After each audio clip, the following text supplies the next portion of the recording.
So the essence of Buddhism is about enlightenment, and this is a pretty misunderstood subject.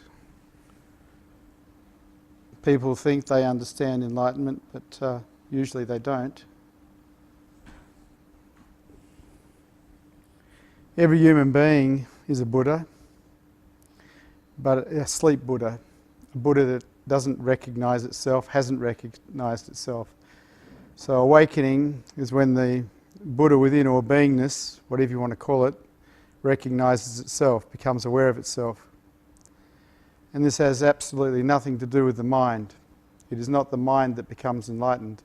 It is not the ego that becomes enlightened. That's not possible, because the ego itself is a dream. That's aware of the mind, pure awareness, beingness, becomes aware of itself. If this is temporary, it's called a satori. If it is permanent, it is called enlightenment. I brought along the cage today with the Buddha in, and the Buddha's sleeping. This is a Buddha that's not aware of itself. It's there, the Buddha's there, the same as in every human being. The Buddha is there. The Buddha's not somewhere else. It's there, it's inside of you. But it's not aware of itself, so it's sleeping.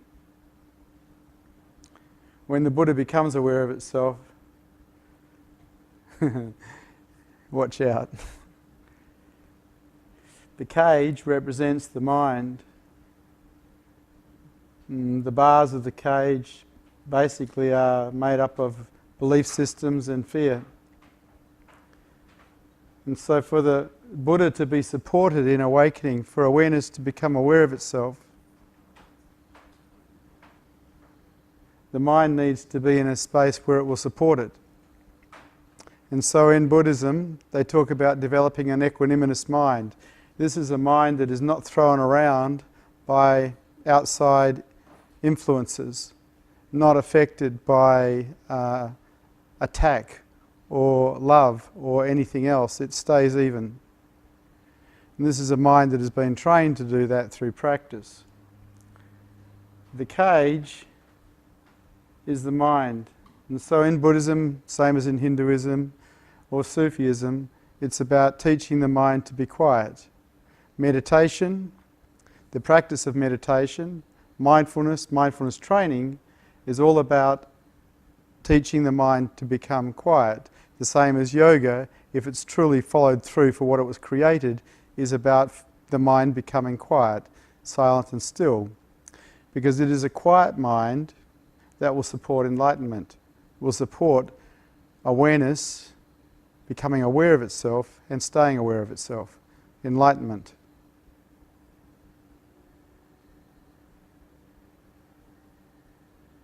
When the Buddha awakens, when the Buddha recognizes itself and stays aware of itself, all fear is gone, it doesn't exist anymore, because the survival mechanism will have dropped, the ego will have dropped.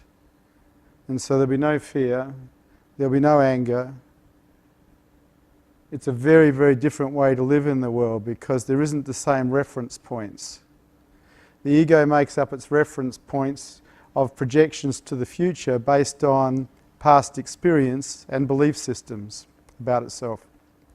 If we take all those away, all those reference points away, the ego falls down.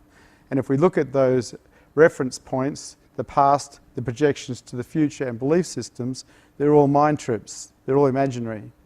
So the ego itself is made up of imagination. It's not real. And so that's why it can't ever wake up, because it's not real. Beingness, what we truly are, who we truly are, is real. And it's always here. It's just one step back. And so for most human beings, awareness is on the mind, and the mind, through the senses, is aware of the world. And so the person who's not awake lives basically as the world and their mind sensations, their sensations through the body. Someone who's awake lives as the sky. When awareness is aware of itself, there is an experience of no reference points, an experience of being everything at once and nothing at once, which is a little bit hard to comprehend. It needs to be experienced. It needs to happen. People here who have had Satori's know what I'm talking about, because this is the common explanation for it. This is ultimate freedom to wake up. Desires have dropped, attachments have dropped. You cannot in any way possibly be controlled. It is over. The mind is in a state of surrender, and beingness knows itself. It is awake.